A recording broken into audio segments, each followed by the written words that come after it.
الحمد لله وكفى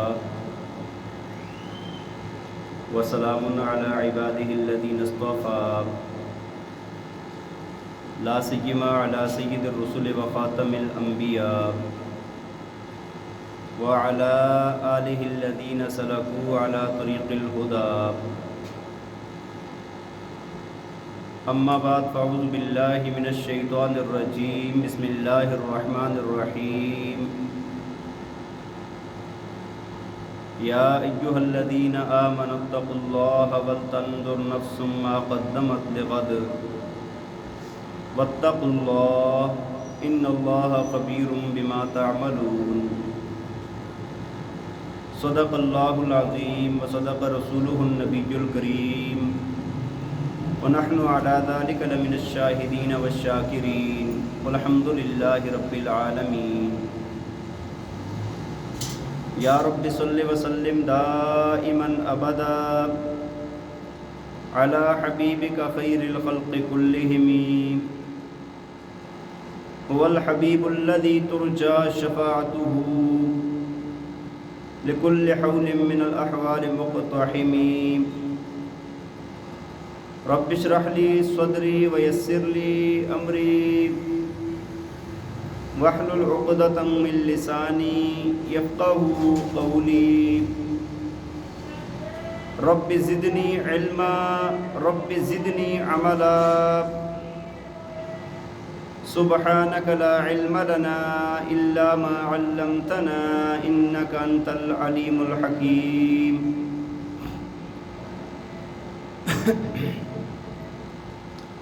محبت اور شوق کے ساتھ بآواز بلند درود پاک پڑھ لیں. اللہم صلی علی سیدنا و مولانا محمد وعلی آل سیدنا و مولانا محمد وبارک وسلم.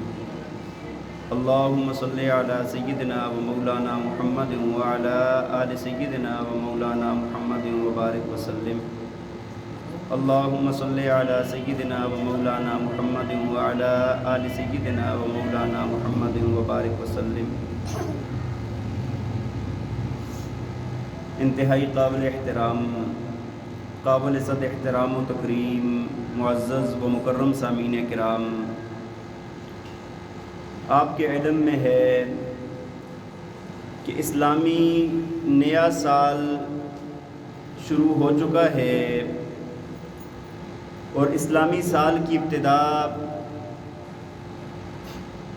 محرم الحرام کے مہینے سے ہوتی ہے. دیکھیں دنیا کے اندر حساب کتاب کے لیے دو نظام موجود ہیں.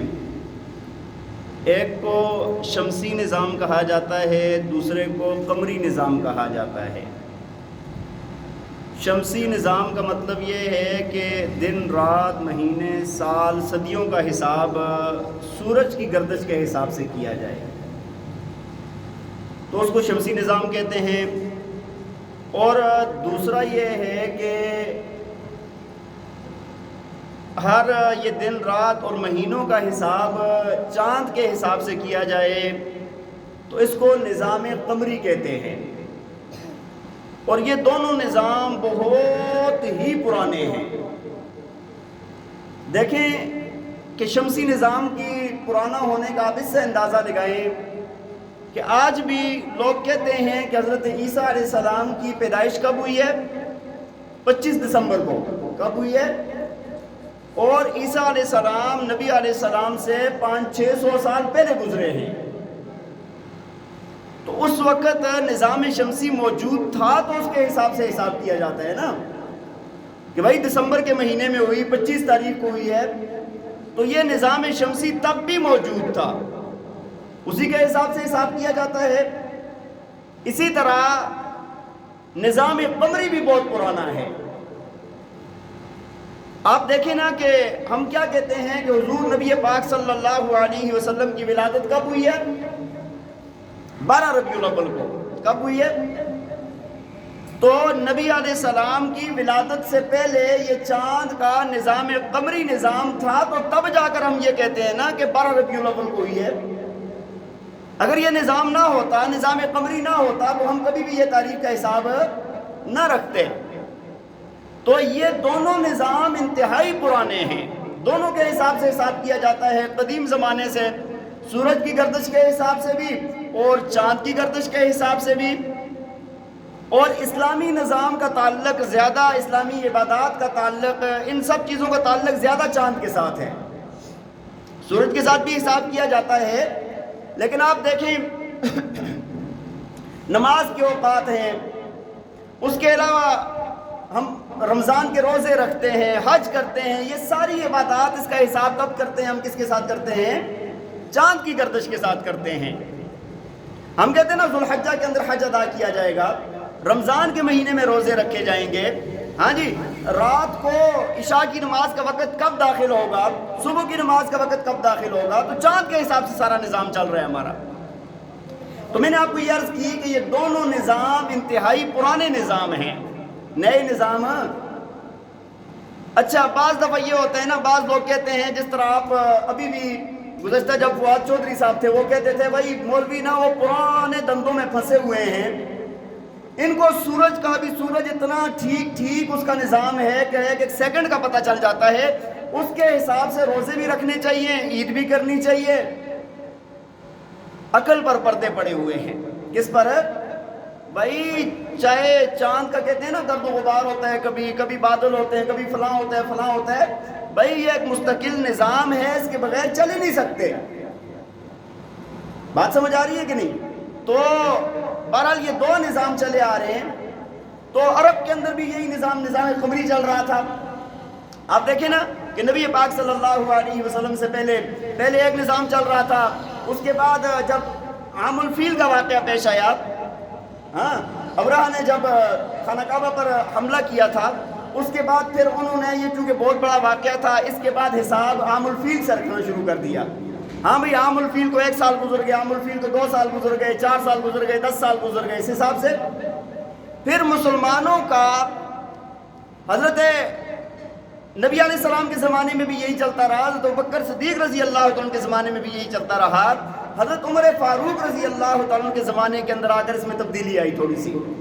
آپ نے فرمایا کہ مسلمانوں کا جو ہجرت والا دور ہے نا، جب ہجرت کر کے مسلمان مکہ سے مدینہ گئے ہیں، اس کے بعد اللہ نے اسلام کو عزت عطا فرمائی ہے، مسلمانوں کو اللہ نے طاقت عطا فرمائی ہے۔ آپ نے فرمایا کہ ہم حساب کریں گے ہجرت سے، ہجرت والے سال کو 1 سال گزر گیا، 2 سال گزر گئے، 3 سال، لیکن ہے نظام قمری ہی، جو پرانا چلا آ رہا ہے وہی نظام قمری۔ بات سمجھ آ رہی ہے کہ نہیں؟ تو بہرحال یہ میں آپ کو عرض کر رہا تھا کہ ہمارا چونکہ محرم الحرام کا مہینہ شروع ہے اور یہ اسلامی مہینوں میں سے پہلا مہینہ ہے۔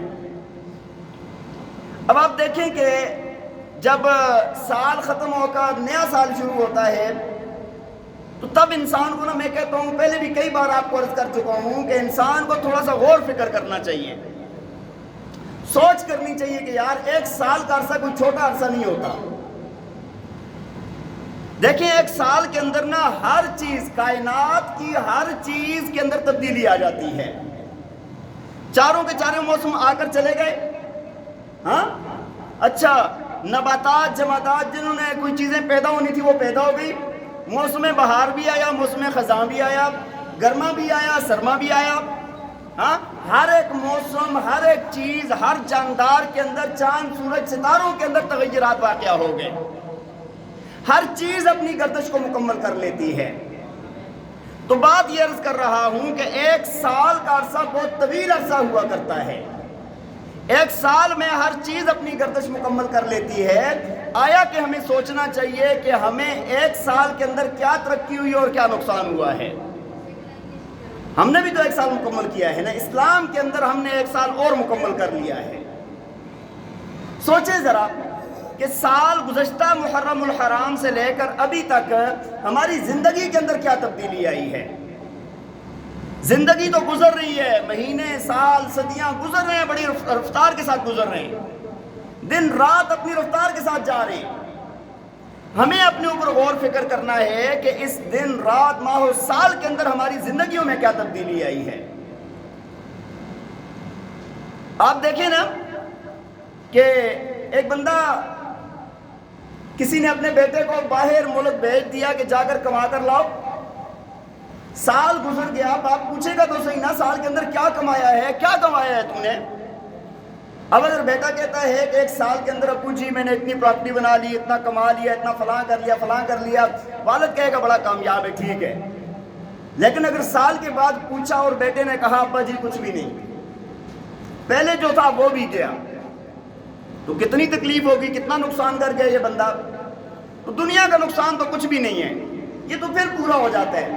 لیکن ہماری زندگی کے جو ایام ہم سے گزر گئے اور اللہ کی نافرمانی میں گزر گئے، گناہوں کی زندگی میں گزر گئے، جس کے اندر ہم اپنے رب کو راضی نہیں کر سکے، تو وہ انتہائی، یعنی ہمارے لیے اس سے بڑا خسارہ کوئی نہیں ہو سکتا، اس سے بڑا نقصان کوئی نہیں ہو سکتا ہمارے لیے۔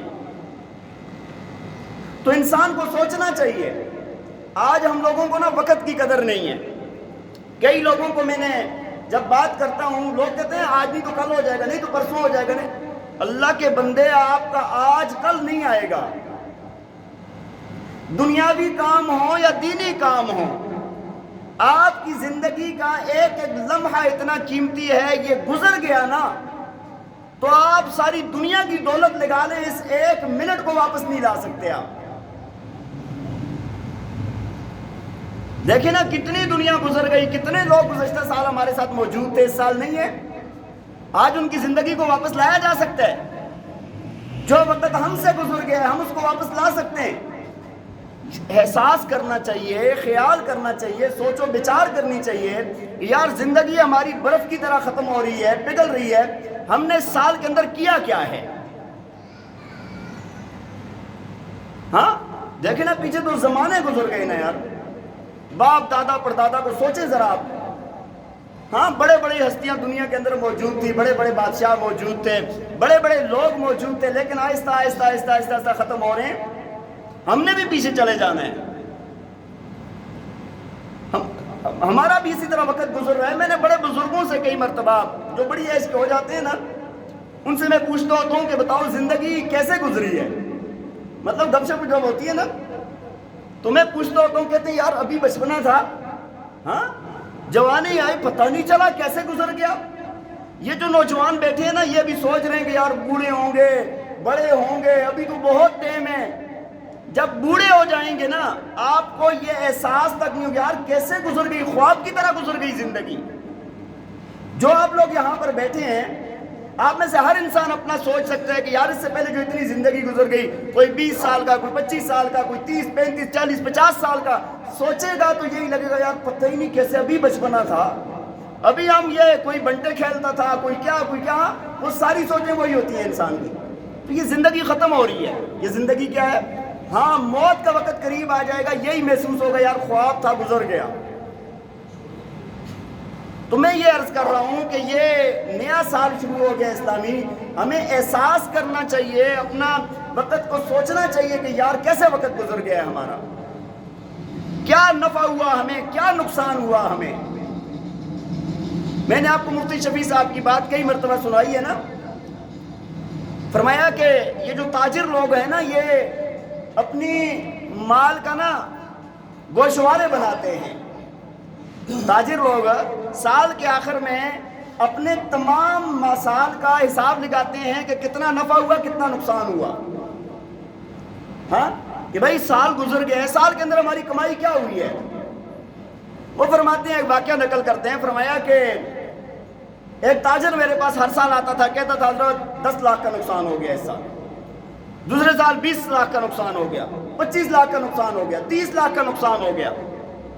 فرمایا کہ کتنے سالوں سے سن رہا ہوں میں یار اتنا نقصان ہو گیا، اتنا نقصان ہو گیا، اتنا نقصان ہو گیا۔ تو فرماتے ہیں کہ میں نے کہا یار اگر تمہارا ہر سال 10 20 30 لاکھ نقصان ہو رہا ہے، پھر تو تمہارا کباڑ نکل جانا چاہیے تھا۔ لیکن میں دیکھ رہا ہوں ایک فیکٹری تھی، ابھی کتنیاں بن گئی ہیں، ہاں، اور کتنے تم اور کما چکے ہو، کتنے مالدار ہو چکے ہو، اور ہر سال مجھے آ کر یہ کہتے ہو کہ مجھے اتنے لاکھ کا نقصان ہو گیا۔ تو حضرت فرماتے ہیں کہ وہ ہنسنے لگا اور کہنے لگا حضرت آپ ہم تاجروں کی زبان کو نہیں سمجھتے، ہم نے نا سال کے شروع کے اندر ایک تخمینہ لگایا ہوتا ہے ذہن کے اندر کہ اس سال ہمیں 1 کروڑ کا فائدہ ہوگا، اور اگر ہمیں فائدہ 80 لاکھ کا ہو جائے ہم کہتے ہیں 20 لاکھ نقصان ہو گیا ہے۔ اگر 90 لاکھ کا فائدہ ہو جائے تو ہم کہتے ہیں 10 لاکھ نقصان ہو گیا ہے. اگر 75 لاکھ کا فائدہ ہو گیا تو ہم کہتے ہیں 25 لاکھ کا نقصان ہو گیا ہے. انہوں نے ایک حساب رکھا ہوتا ہے نا کہ بھئی ہمیں کتنا فائدہ ہونا چاہیے.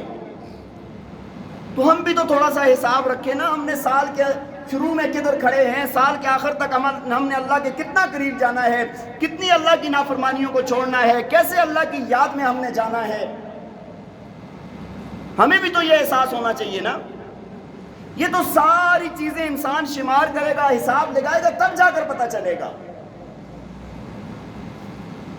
مفتی رشید احمد صاحب نے ایک دعا نقل فرمائی, بڑی پیاری دعا ہے. فرمایا کہ نبی پاک صلی اللہ علیہ وسلم نے یہ دعا سکھائی ہے کہ اللہ تعالیٰ سے یہ دعا مانگا کریں, اللہم افتح مسامع قلبی لذکرک. یا اللہ ہمارے کانوں کو کھول دے اپنی یاد کے لیے. کون سے کان؟ مسامع قلبک, دل کے کانوں کو کھول دے. کتنی پیاری دعا ہے. یا اللہ میرے دل کے کانوں کو اپنی یاد کے لیے, اپنے ذکر کے لیے کھول دے. ہاں یہ دعا مانگیں آپ. اگر عربی الفاظ نہیں یاد ہوتے تو اردو والے یاد کرنے, اردو میں مانگ لیا کریں. اور دوسری جگہ فرمایا اللہم افتح اقفال قلبی لذکرک. یا اللہ میرے دل کے تالوں کو اپنے ذکر کے ساتھ کھول دے. میرے دل کے تالوں کو اپنے ذکر کے ساتھ, اپنی یاد کے ساتھ کھول دے. دیکھیں جس بندے کو فکر ہوتی ہے نا, جو یہ چاہتا ہے کہ مجھے اللہ کا قرب حاصل ہو, میں اللہ کی یاد میں رہوں, وہ یہ دعا مانگے گا. جس کو فکر نہیں ہے, دنیا کے دندوں میں پھنسا ہوا ہے, سال آ رہے ہیں جا رہے ہیں, زندگی گزر رہی ہے, ختم ہو رہی ہے, کوئی پرواہ نہیں ہے, اسے کیا فکر ہوگی. لیکن اللہ تعالیٰ نے قرآن پاک کے اندر نا بہت ہی ایک اہم بات فرمائی ہے. میں تو کہتا ہوں کہ اگر انسان اس کے اوپر غور فکر کرنا شروع کر دے نا, زندگی بدل جائے. یہی جو میں آپ کو فکر دے رہا ہوں, اسی پر اللہ تعالیٰ نے بات فرمائی ہے. اللہ تعالیٰ فرماتے ہیں سورہ حشر کے اندر, یا ایھا الذین آمنوا اتقوا اللہ ولتنظر نفس ما قدمت لغد. اللہ تعالیٰ فرماتے ہیں کہ اے ایمان والو اللہ سے ڈرو, اے ایمان والو اللہ سے. اور فرمایا کہ وَلْتَنْظُرْ نَفْسٌ مَا قَدَّمَتْ لِغَدٍ, اور تم دیکھو کہ تم نے اپنے کل کے لیے, مستقبل کے لیے کیا تیار کر کے رکھا ہے. ہوتا ہے نا, انسان سوچتا ہے یار کہ میں آگے یہ کروں گا, یہ میرا مستقبل ہے, اس کے لیے یہ تیاری ہے, یہ تیاری ہے. جب بندے نے سفر پر جانا ہوتا ہے تو وہ اپنی تیاری رکھتا ہے. تو اب انسان کو بتایا یہ جا رہا ہے کہ تو دنیا کے اندر مسافر ہے, تیری منزل آخرت ہے, تو نے آخرت کے لیے تیار کر کے کیا رکھا ہوا ہے. اور آگے دوبارہ اسی آیت کے اندر اللہ نے پھر فرمایا واتقوا اللہ. اللہ نے شروع میں بھی فرمایا یا ایھا الذین آمنوا اتقوا اللہ, اے ایمان والو اللہ سے ڈرو. درمیان میں یہ بات بیان فرمانے کے بعد کہ یہ سوچو کہ تم نے کل کے لیے کیا تیار کر رکھا ہے, آگے پھر فرمایا واتقوا اللہ. ایک آیت کے اندر 2 مرتبہ اللہ نے یہ فرمایا کہ اللہ سے ڈرو. پورے قرآن پاک کے اندر 2 ہی آیات ایسی ہیں کہ جو ایک آیت کے اندر اللہ نے یہ لفظ فرمایا ہے. ایک سورہ نساء کی پہلی آیت اور دوسری یہی سورہ حشر کی آیت ہے. کتنی اہمیت ہے اس بات کی کہ اللہ تعالیٰ اس بات سے پہلے بھی فرمایا اللہ سے ڈرو, اور اس بات کے بعد بھی فرمایا کہ اللہ سے ڈرو. تو انسان اگر یہ سوچنا شروع کر دینا کہ میں نے اپنے مستقبل کے لیے, کل کے لیے, آخرت کے لیے, حساب کتاب کے لیے, اللہ کے سامنے جانے کے لیے کیا تیاری کی ہے, تو زندگی بدل جائے گی. دیکھیں ہم لوگ بڑے کمزور لوگ ہیں. جتنا اس وقت ہم جن دندوں کے اندر پھنسے ہوئے ہیں نا, اس وقت انتہائی مادیت کے اندر پھنس گئے ہیں. ہمارے ملک کے تو بہت ساری چیزیں ہیں, غربت ہے, افلاس ہے, بہت طرح کے ایسے حالات ہیں کہ بہت عجیب و غریب پریشانیاں ہیں. تو ہم تو یہ دنیاوی اعتبار سے بھی پٹے ہوئے ہیں, اخروی اعتبار سے بھی پٹے ہوئے ہیں. دیکھیں نبی پاک صلی اللہ علیہ وسلم کو دنیا سے تشریف لے گئے ہوئے 1450 سال ہونے لگے ہیں، 1 سال اور گزر کے نیا محرم داخل ہو گیا تو ہم نبی علیہ السلام سے 1 سال اور دور ہو گئے۔ یہی بات ہے نا، جتنا نبی علیہ السلام کا قرب ہوتا ہے رحمتوں کی برسات اتنی ہی زیادہ ہوتی ہے۔ جیسے جیسے زمانہ دور ہوتا جا رہا ہے برکات نبی علیہ السلام کی صحابہ کی جو برکات تھی وہ کم ہوتی جا رہی ہیں۔ ہم لوگ بہت کمزور لوگ ہیں، میں نے بتایا نا کہ ہر اعتبار سے پٹے ہوئے لوگ ہیں، تو اپنے رب کے سامنے یہی عاجزی کر لیا کریں، یا اللہ تیرے نبی کے زمانے سے بھی بڑے دور ہو گئے ہیں، حالات بھی بڑے خراب ہیں، ہم انتہائی کمزور ہیں، آپ ہماری دستگیری فرما دیجئے، آپ ہماری مدد فرما دیجئے۔ جب رب تعالیٰ کے سامنے کوئی انسان عاجزی کرتا ہے نا، اللہ تعالیٰ کی رحمت کو بڑا جوش آتا ہے۔ حدیث شریف کے اندر آتا ہے نا کہ اللہ تعالیٰ انسان سے 70 ماؤں سے زیادہ محبت کرتا ہے۔ کتنا؟ اور ماں کی اگر اولاد ہے، ان میں سے کچھ بیٹے ہیں ٹھیک ٹھاک اٹے کٹے کمانے والے کھانے پینے والے، ہاں اس کی طرف بھی وہ بھی تو اولاد اچھی تو وہ بھی لگتی ہے، لیکن ایک بیٹا ایسا ہے بیچارہ معذور سا ہے، کمزور ہے، کمائیاں بھی اچھی نہیں ہیں، حالات بھی اچھے نہیں ہیں، تو ماں کا دھیان زیادہ کس پر ہوگا؟ یہ کمزور پر ہوگا۔ دیکھیں ہمارا یہ اصول ہے، جو کمزور ہوتا ہے ماں اس سے زیادہ محبت کرتی ہے۔ ٹھیک ہے چلو ٹھیک ہے جی یہ تو اچھے ہیں، تو ہم لوگ انتہائی کمزور ہیں، رب تعالیٰ سے ہماری یہ التجا ہے، یا اللہ ہم سے زیادہ ضعیف اور کمزور ہے ہی کوئی نہیں، یا اللہ ہمارے ساتھ رحمت عافیت والا معاملہ فرما دیجئے۔ بلکہ دعا مانگا کریں جو حدیث شریف کے اندر سکھائی گئی ہے، اللہم عاملنا بما انت اہلو ولا تعاملنا بما نحن اہلو، یا اللہ ہمارے ساتھ وہ معاملہ فرما دیجئے جو آپ کی شان کے لائق ہے، ہمارے ساتھ وہ معاملہ نہ فرمائیے جو ہم نے اپنے گناہوں کی وجہ سے اپنے لیے بنا لیا ہے۔ ہم جس کے اہل ہیں، جس چیز کے ہم اہل ہو چکے ہیں، یا اللہ ہمارے ساتھ وہ معاملہ نہ فرمائیے، بلکہ ہمارے ساتھ تو اپنی برکت رحمت اور اپنی شان والا معاملہ فرما دیجئے۔ تو بہرحال میں آپ کو عرض یہ کر رہا ہوں کہ اللہ کے سامنے عاجزی کرتے ہوئے، سال کا ابتدا ہے، 1 سال مکمل ہوا، محاسبہ کریں اپنا۔ ہاں دیکھیں نا مفتی رشید احمد صاحب نے لکھا، فرمایا کہ جب سال مکمل ہو جاتے ہیں لوگ سالگرہ مناتے ہیں۔ کیا مناتے ہیں؟ فرمایا کہ دیکھو اس کے اندر بھی ہمارے لیے سبق ہے کہ سال گزرنے کے بعد لوگ جو سالگرہ مناتے ہیں وہ جائز ہے ناجائز ہے، ہاں ٹھیک ہے کیسے ہے وہ بات الگ ہے، لیکن اس کے اندر بھی ایک سبق ہے۔ سالگرہ کیوں منائی جاتی ہے؟ سالگرہ اس لیے منائی جاتی ہے کہ والدین یہ سوچتے ہیں 1 سال کا عرصہ گزرا، ہاں 360 دن گزر گئے، 12 مہینے گزر گئے، اس کے اندر ہمارا بچہ اب بھی زندہ ہے، ہاں تو اس پر خوشی مناتے ہیں کہ تاکہ اتنا لمبا عرصہ، اگرچہ اس رب کو خوش کرنے کی کوشش کرنی چاہیے، اس کو راضی کرنے کی کوشش کرنی چاہیے جس نے اس بچے کو 1 سال کی زندگی عطا فرمائی ہے، جس نے اللہ نے ہمیں اتنی رحمت عطا فرمائی ہے کہ ہمیں اللہ نے بیٹے اور بیٹیاں عطا فرمائے ہیں۔ شکر تو اس کا ادا کرنا چاہیے، اس کو راضی کرنا چاہیے، اس کو ناراض ہی کریں گے۔ تو مفتی صاحب لکھتے ہیں، فرمایا کہ سالگرہ نہ کہا کرو سالگرہ، 1 سال زندگی کا گر گیا۔ اگر ایک بندہ 100 سال اگر عمر لے کر آتا ہے، اس کا 1 سال گزر گیا تو کتنے کو ہو گیا؟ 99 کا رہ گیا نا، اور کوئی 40 لے کر آیا تو کتنا 39 کا رہ گیا نا، 80 لے کر آیا تو ہاں 79 کا رہ گیا۔ تو یہ چیزیں جتنی بھی ہیں نا، یہ آپ انسان سوچے کہ یار ہم خوش ہو رہے ہوتے ہیں کہ یار یہ بچہ بڑا ہو رہا ہے، بڑا نہیں ہو رہا، یہ چھوٹا ہو رہا ہے۔ بچہ کیا ہو رہا ہے؟ چھوٹا ہو رہا ہے، بڑا نہیں ہو رہا، اس کی زندگی جو لے کر آیا تھا وہ ختم ہو رہی ہے۔ تو فرمایا کہ وہ جس طرح شاعر نے کہا نا، قدم سوئے مرقد نظر سوئے دنیا، کدھر دیکھتا ہے کدھر جا رہا ہے، جا رہے ہیں آخرت کی طرف اور دیکھ رہے ہیں پیچھے دنیا کی طرف۔ جب بندہ جائے گا ایسے اور دیکھے گا پیچھے تو وہ گرے گا نہیں، وہ گرے گا، اس کو ٹھوکر لگے گی، یہ گرے گا منہ کے بل گرے گا۔ تو ہمیں اس بات کا احساس کرنا چاہیے کہ رب تعالیٰ نے ہمیں جو زندگی دی ہے ہم اس کا شکر ادا کریں. اور قیامت والے دن نا اللہ تعالیٰ ہماری اس زندگی کے متعلق سوال بھی فرمائیں گے، تب جواب کوئی نہیں ہوگا. اللہ تعالیٰ نے قرآن پاک میں فرمایا کہ اولم نعمرکم ما یتذکر فیہ من تذکر وجاءکم النذیر.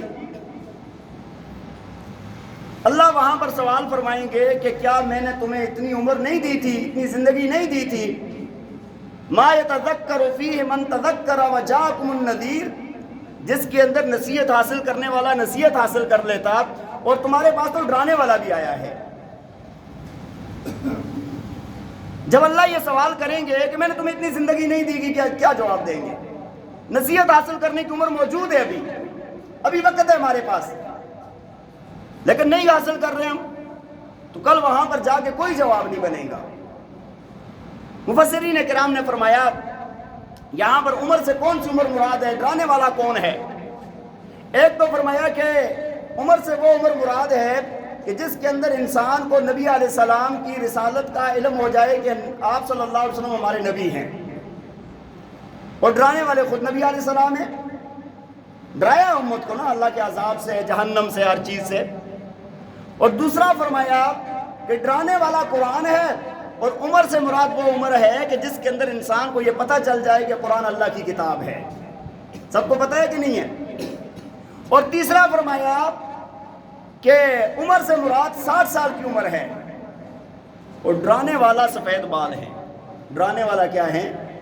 سفید بال ہے. آج تو سفید بالوں سے بھی ہمیں ڈر لگتا ہے. ہاں، داڑھی جڑ سے نکالیں گے. یار اللہ کے بندو، اگر سر کے اوپر جس طرح کلر لگا لیتے ہیں تو 40 سال سے اوپر عمر ہے تو کالا رنگ نہ لگائیں، اور کوئی رنگ لگا لیں، جائز ہے آپ کے لیے. تو داڑھی پر بھی وہی رنگ لگا لینا، کون سا اس کا کوئی زیادہ وزن ہے؟ وہی جڑ سے نکالنے کی کیا ضرورت ہے؟ روز اللہ کے نبی کی سنت کو اکھاڑ کے داڑھیوں میں پھینک رہے ہیں. ہاں تو داڑھی رکھ لیں، رنگ لگانا ہے تو اس میں بھی لگا دیں، منع تو نہیں کیا نا. تو بہرحال وہ شعر ہے نا کہ قیامت والے دن بندہ یہ بھی عرض کر سکے گا ہاں کہ یا اللہ تیرے محبوب کی شباہت لے کر آیا ہوں، حقیقت اس کو کر دے، میں صورت لے کر آیا ہوں. انسان صورت تو بنا لینا اپنی. اور چوتھے نمبر پر فرمایا کہ اس آیت کریمہ کا مطلب یہ ہے کہ عمر جو بھی ہو جائے، جس بھی عمر کے اندر اولاد کی اولاد پیدا ہو جائے نا، پوتے پوتیاں نواسے نواسیاں، تو تب بھی سمجھ لو کہ یہ ڈرانے والی ہیں کہ بھئی تمہاری موت کا وقت آ گیا ہے، تمہاری موت کا وقت اب کیا ہو رہا ہے؟ قریب ہوا جا رہا ہے. اور اسی طرح فرمایا کہ عمر سے مراد بلوغت کی عمر ہے. عمر سے مراد کون سی عمر ہے؟ بلوغت کی عمر ہے. جب انسان اپنا اچھا برا سمجھنے لگ جاتا ہے، ماضی حال مستقبل سمجھ جاتا ہے، اپنی اچھائی اور برائی کو سمجھ جاتا ہے، وہ عمر اس سے مراد ہے. جس طرح اللہ تعالیٰ نے قرآن پاک میں فرمایا نا، رجال اللہ تلہیہم تجارت ولا بیع عن ذکر اللہ، فرمایا کہ بالغ مرد وہ ہیں کہ جن کو ان کی خرید و فروخت، ان کی دکانداریاں، ان کی تجارت اللہ کی یاد سے غافل نہیں کرتی. اصل بالغ کون ہیں؟ یہ لوگ ہیں. تو ایسا انسان سمجھدار ہو جائے تو یہ بھی انسان کی بلوغت کی عمر ہے. بہرحال بھائی سال مکمل ہو گیا ہے اور نیا سال شروع ہو چکا ہے، تو اس کے اندر اپنا محاسبہ کریں کہ بھائی ہم نے کیا کمایا اور کیا گنوایا ہے، کتنا رب کے قریب ہوئے ہیں، کتنے گناہ ہم سے چھوٹ گئے ہیں. اگر آپ کو یہ لگتا ہے نا ایک سال پہلے جتنے گناہ تھے نا ان میں سے ایک گناہ کم ہو گیا، تو میں ممبر پر بیٹھ کے قسم کھاتا ہوں کہ آپ ترقی میں ہیں.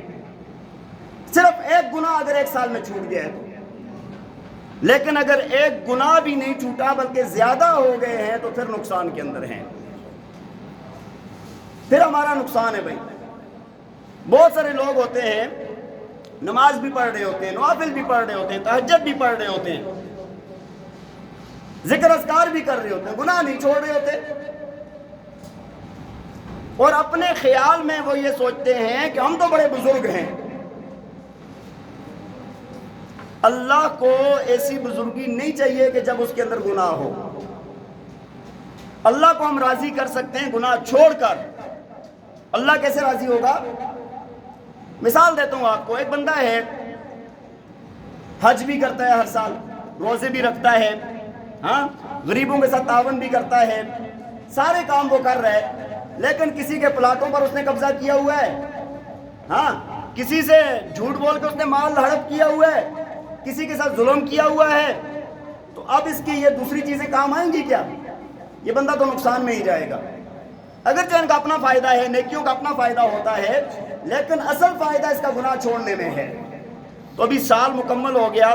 ساری بات کا خلاصہ یہ ہے کہ اپنی زندگی کا محاسبہ کریں، اپنی زندگی کا حساب لگائیں کہ کیا نیک کام کیے اور کیا برے کام کیے، کتنی زندگی کا ہم نے اچھا گزار دیا یہ سال اور کتنی ہمارا یہ برائیوں کے اندر گزر گیا.